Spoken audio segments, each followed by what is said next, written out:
Most people go missing and nobody ever finds out what really happened to them. I used to think that was just a sad fact of life. Now I know it's something much worse, because I was one of the people who found out. My brother Danny went missing on a Tuesday in October, 3 years ago.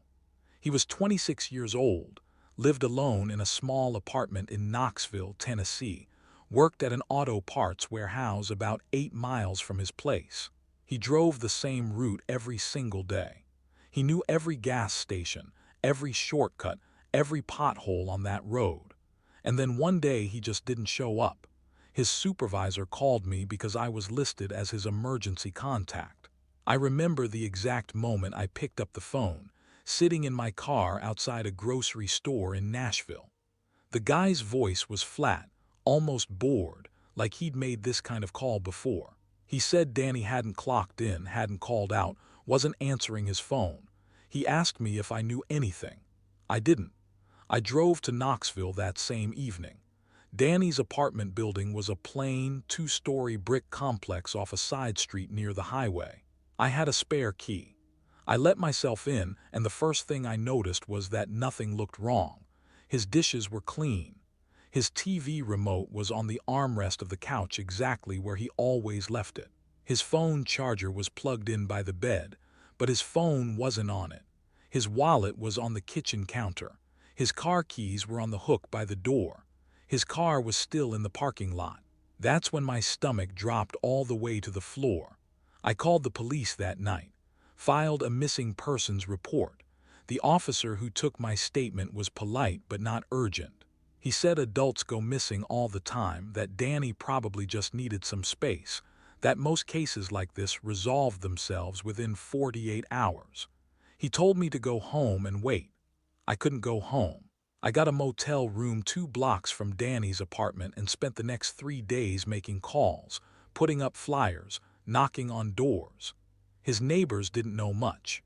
One older woman on the ground floor said she thought she'd heard his door open around 5 in the morning the day he disappeared, but she wasn't sure. She said she hadn't heard anything after that. 5 in the morning. Danny never woke up before 7. Never. By the end of the first week, the police started taking it more seriously. A detective named Hargrove got assigned to the case. He was a quiet, methodical man. He asked me questions I hadn't even thought to ask myself. Was Danny in debt? Did he use drugs?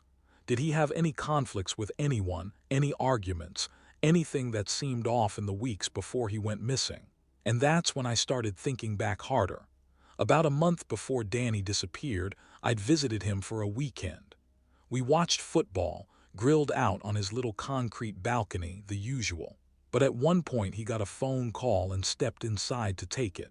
When he came back out, his whole demeanor had shifted. He was quieter, distracted. I asked him who it was and he said just a guy from work. He changed the subject. I told Hargrove about that call. He had Danny's phone records pulled. The number was from a prepaid phone, untraceable. That same number had called Danny 11 times in the month leading up to his disappearance. 11 times. Hargrove started looking into Danny's coworkers. Most of them cooperated easily. But one man, a guy named Curtis who'd worked alongside Danny in the warehouse for about 4 months, had quit his job 8 days before Danny went missing. He'd left no forwarding address. His rental agreement at his apartment had ended and he hadn't renewed it. He had no social media presence, no credit history, nothing. Hargrove tracked down the warehouse manager and pulled whatever employment records existed on Curtis. The name on the paperwork came back to a social security number belonging to a man who had died in 2009. Curtis wasn't his real name. Nobody knew who he actually was. The investigation started widening.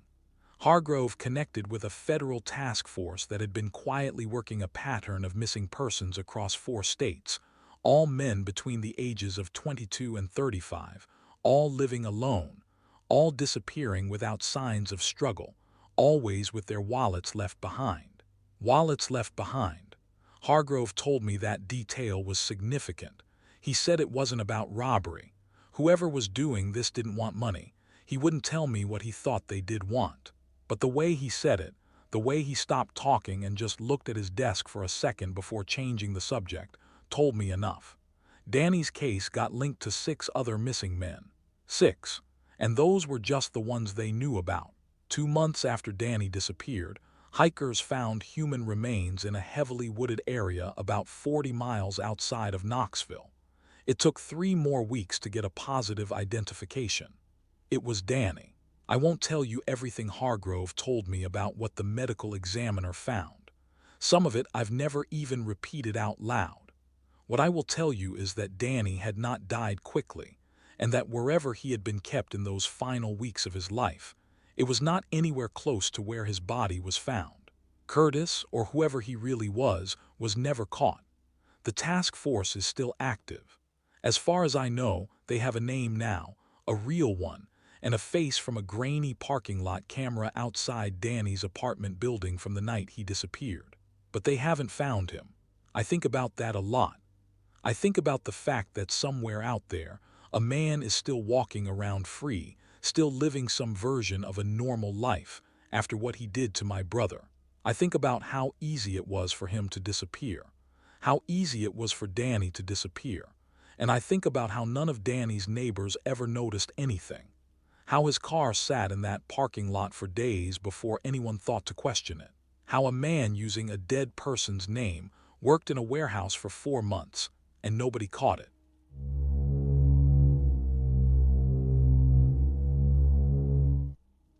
Have you ever gotten a text from someone who had been missing for over 2 weeks? I have, and I still don't have a full explanation for it. This happened about 3 years ago. I was 26, working a warehouse job, and my closest friend at the time was a guy named Derek. We'd known each other since high school. The kind of friend who shows up when your car breaks down at 2 in the morning, no questions asked. That was Derek. So when he went quiet one week, I didn't panic right away. Derek had a habit of disappearing into himself when life got heavy. He'd go dark for a few days, stop answering texts, skip plans. I'd learned not to take it personally. I figured he was just going through one of those stretches again. But this time felt different. It started on a Tuesday. I texted him about grabbing food that weekend. No reply. I texted again Thursday. Still nothing. By Saturday, I was calling instead of texting, and his phone just rang out every single time. No voicemail, no callback, nothing. I reached out to a few mutual friends. Nobody had heard from him either. One of them mentioned that Derek had seemed off the last time they'd seen him, about 2 weeks before. Said he looked like he hadn't slept in days. Said he was cagey about what was going on, kept changing the subject when anyone asked. That was enough for me to drive over to his apartment. He lived about 15 minutes from me, on the second floor of a small complex near the edge of town. When I got there, his car was in the lot. That caught my attention immediately because Derek drove everywhere. He wouldn't walk 2 blocks to a gas station. If his car was there, he should have been there too. I knocked on his door. Nothing. Knocked again, harder. Nothing. I pressed my ear to the door and listened. The apartment was completely quiet. I went to the building manager, explained I was a close friend and I was worried. He was hesitant at first, but I guess something in how I was talking got through to him. He agreed to do a welfare check with me. When he unlocked the door and we stepped inside, the apartment looked almost normal at first glance. A jacket thrown over the back of the couch. His work boots near the front door. But the kitchen light was on in the middle of the afternoon. His phone charger was still plugged in. And on the kitchen counter, there was a half-eaten bowl of cereal that had been sitting there long enough that the milk had completely evaporated and left a dried residue around the edges. Derek was gone. The building manager called the police. I stood in that apartment, not really knowing what to do with my hands, looking at the small details of my friend's life sitting right where he'd left them, as if he just stepped out to grab something and was about to walk back through the door any second. The police came, took a report, asked me questions I didn't have great answers to. Last contact, mental state, whether he had any reason to leave suddenly. I told them everything I knew. They said they'd look into it. I could hear in their tone that they weren't particularly alarmed. I drove home that night feeling hollow. Then, 4 days later, I got a text from Derek's number. It came in at 11:47 at night. I was half asleep when my phone lit up on the nightstand. I grabbed it, saw his name on the screen, and sat straight up. The message just said, "I made a mistake." I stared at it. My hands were shaking. I called back immediately. The phone rang twice, then went to a generic voicemail that wasn't even Derek's voice. I texted back, asking where he was, asking if he was okay, asking him to please call me. No response. Nothing after that. I called the detective who had taken the report and told him about the message. He said they'd look into it, and he sounded more interested this time. But here's what made it worse. When investigators later pulled the phone records, that text had been sent from a cell tower located over 40 miles outside of Knoxville, deep in a rural part of Anderson County. There was nothing out there. No town, no business, no address tied to any of Derek's known contacts. Nothing that made any sense. And Derek's phone was never found. They searched the area around that cell tower. It took 3 weeks. They brought in volunteers, dogs, all of it. They found a campsite that had been used recently, tucked off a fire road about 2 miles from the main highway. A sleeping bag, a folded piece of paper with no writing on it, a water bottle. But no Derek, no phone, no answers. What I've had to sit with is that message. "I made a mistake, that's it." 4 words, and I've turned them over in my mind 1,000 times since then. A mistake doing what? A mistake trusting someone. A mistake going somewhere. A mistake that led to where he was when he sent that, alone in the dark in the middle of nowhere. I don't know. I genuinely do not know. What I do know is that Derek did not just choose to walk away from his life. That wasn't who he was. His car was still there. His boots were still there. His entire life was still there. People who leave on purpose usually take something. Derek took nothing. And someone or something had his phone 40 miles away more than 2 weeks later. I still have that text thread saved on my phone. I've never deleted it.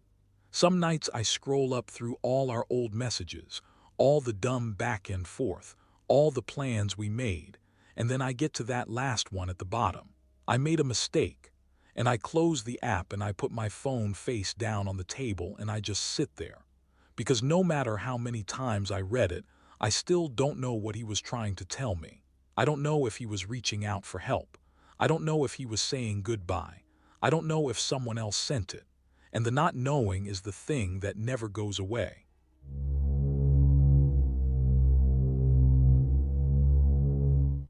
Most people think finding a missing person is a good thing, and it is, until you realize you probably shouldn't have found them. This happened to me in the summer of 2019.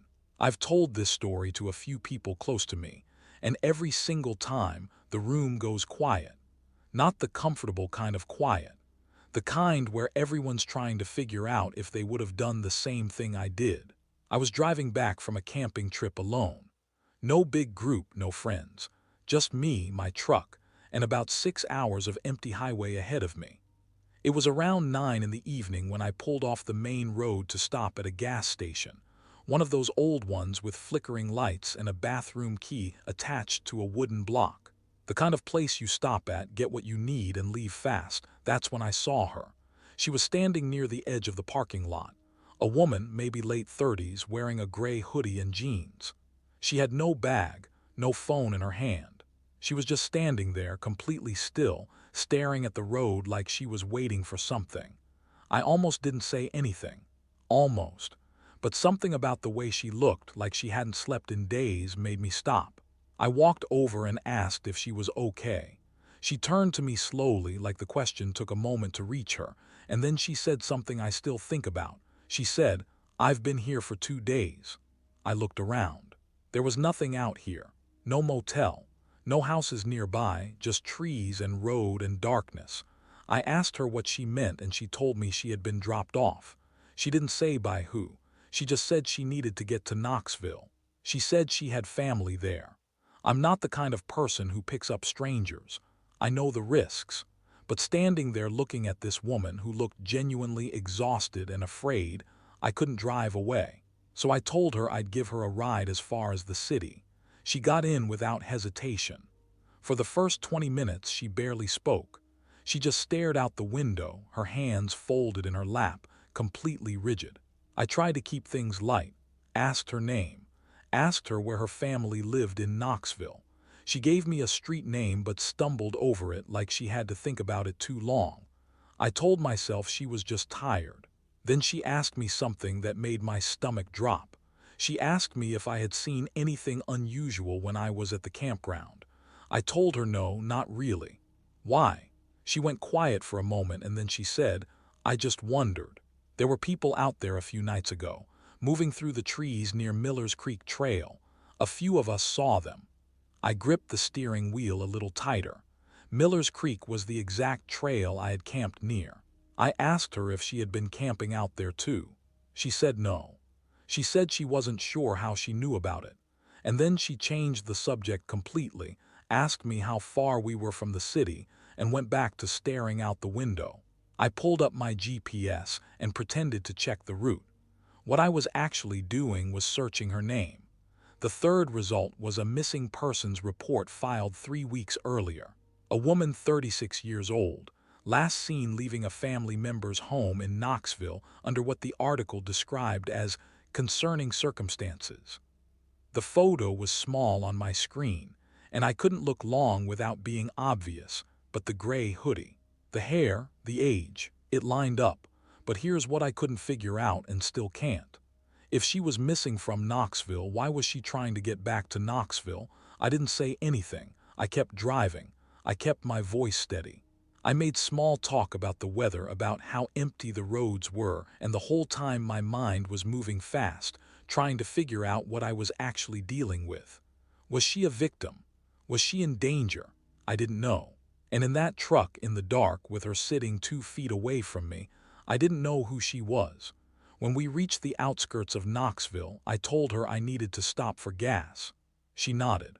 I pulled into a station near the highway, and when I got out, I walked inside and calmly told the woman at the counter that I had a passenger who might be connected to a missing persons report.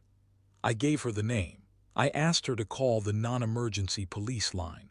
I went back to the truck, bought time, kept talking. 12 minutes later, a police cruiser pulled into the lot. What happened after that, I only know pieces of. The officers spoke to her outside the truck. I waited near the entrance. After about 20 minutes, one of them came over to me and her family had been notified. He thanked me for the ride and for stopping inside. He didn't tell me anything else, and I didn't push. But here's the part that I keep coming back to, the part that has never fully left me. Before the officers reached us, while I was still inside the gas station watching through the window, I saw her turn around in the truck seat and look directly at me through the glass. She didn't look scared. She didn't look relieved.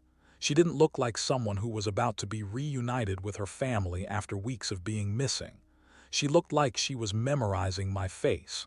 I changed my route home that night, and for the next 2 months I kept my doors locked, my curtains closed, and I stopped camping alone. If any of these 3 stories scares you, if any part of it makes you think twice about the people around you, about the places you pass through every day, about how fast someone can just vanish without a trace, hit that subscribe button and press the bell so you never miss the next one. Drop a comment below telling me which of 3 stories hit you the hardest. I will see you in the next video. Until next time, stay safe out there.